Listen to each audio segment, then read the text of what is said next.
Hi mga ka-Hackstyle, alam nyo ba na pwede nating palitan yung subtitle or yung caption sa mga video sa YouTube at sa movies na pinapanood natin sa ating mga cellphone, at yun ay babaguhin lang natin, makikita lang natin sa settings ng ating mga cellphone.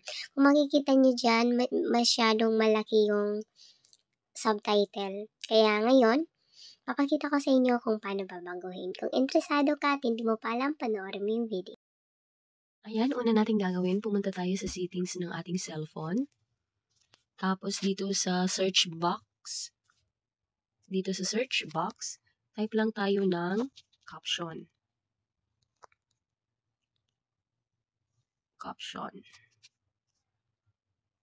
Ayan, yung caption preferences, yun yung pindutin natin. Tapos dito sa yung size niya, pwede nating i-medium. Kapag medium, yan yung makikita ninyo.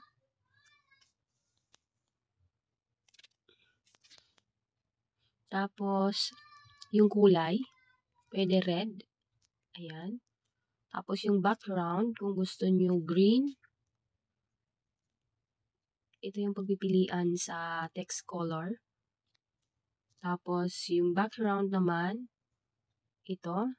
Bahala kayo kung ano yung gusto nyo dyan. Dapat readable, yung hindi masakit sa mata. Okay, naka-white na siya. Tapos, sige 100% lang yan, yung subtitle window. Kung gusto nyo maglagay ng ganyan, subtitle window, yun yung nakikita nyong black. Yung style naman,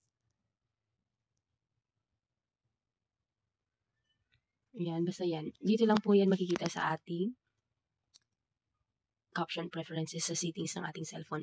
Kung manonood tayo ng movies, tapos may subtitle, yun yung laki na lalabas. Balik tayo sa YouTube. Wala kasi akong movies. Tingnan natin kung yun para.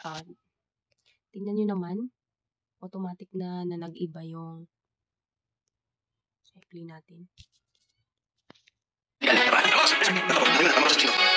Ayan, kita nyo naman na nag-iba na yung background ng text, tapos yung kulay. Ganun lang po siya kadali kung halimbawa hindi mo pa alam kung paano gawin. And kung nakatulong yung video ito, pa-heart and follow naman. Thank you, God bless!